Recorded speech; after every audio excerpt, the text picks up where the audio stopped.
అందరికీ నమస్తే. ఈ రోజు మనం చావా సినిమాకి వెళ్ళబోతున్నాం. జై బోలో శివాజీ మహారాజ్ కే, జై బోలో సంభాజీ మహారాజ్ కే, జై భవానీ, జై భవానీ, హర హర హర హర.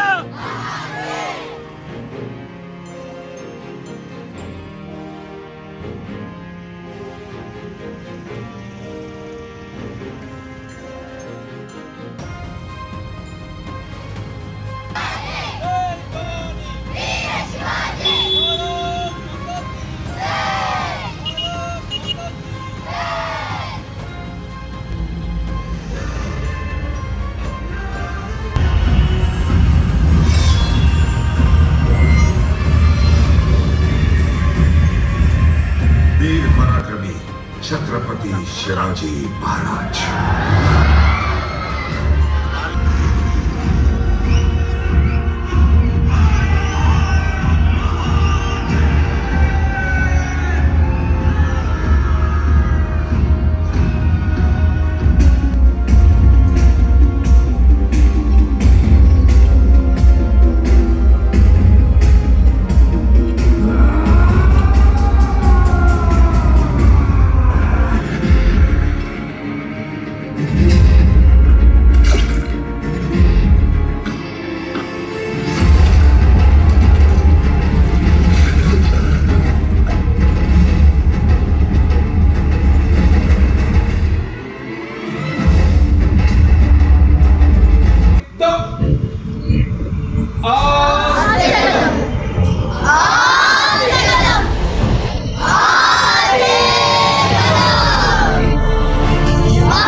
ఆయన ఒప్పుకోకుండా అన్ని బాధలు పడి ఆయన నాలుకే అట్లా చేసిన, ఆయన కళ్ళల్లో అట్లా చేసిన, ఆయన బాడీ మొత్తము ఇట్లా బెడ్తో నిండిపోయినా కూడా ఆయన ఒప్పుకోలేదు. ఆయన మన కోసం ఎన్నో చేసిండు. అసలు చూసినాక ఫుల్ బాగా అనిపించింది. అంటే ఫస్ట్ ఫైట్లోనే ఇంత ఉంటే ముందు ఎంత ఉంటుందో అని అనుకున్న. మధ్యలో దాకా మంచిగానే ఉంది, కానీ లాస్ట్ దాకా చూస్తే అసలు వీళ్ళు ఇంత కష్టపడ్డారు, మనమేం గిట్ల చేస్తామని ఒకేసారి అనిపించింది. కాబట్టి మనము వాళ్ళ గురించి తలుచుకుంటా వాళ్ళు మన కోసం ఏం చేయాలనుకున్నారో మనం దాన్ని నిలబెట్టాలి. తాకితేనే మనం విలవిల్ల ఆడిపోతాం, కానీ ఆయనని ఎంత చిత్రహింసలు పెట్టినా కూడా లాస్ట్ వరకు ఆయన పోరాడిండు. ఆయనతోని ఉండే సైనికులైనా సరే ఆయన రాజ్యం కోసం యుద్ధాలు చేయలేదు, వాళ్ళు దేశం కోసం యుద్ధాలు చేసిండు. దేశంలో ఉన్న ప్రజలని కాపాడడానికి మాత్రమే యుద్ధం చేసిండు. వాళ్ళ లాస్ట్ ఆఖరి చావు దాకా కూడా వాళ్ళు ఫైట్ చేసిండు, కానీ దాన్ని మనం యూటిలైజ్ చేసుకుంటలేము. అయితే నేను స్టార్టింగ్ ఏమనుకున్నా అంటే ఈయన ఇంత బాగానే యుద్ధం చేస్తాను కదా, ఈయనని ఎవరు చంపగలుగుతారు, ఎవరు మోసం చేయగలుగుతారు, అందరు మంచి వాళ్ళే ఉన్నారు కదా అనుకున్నా.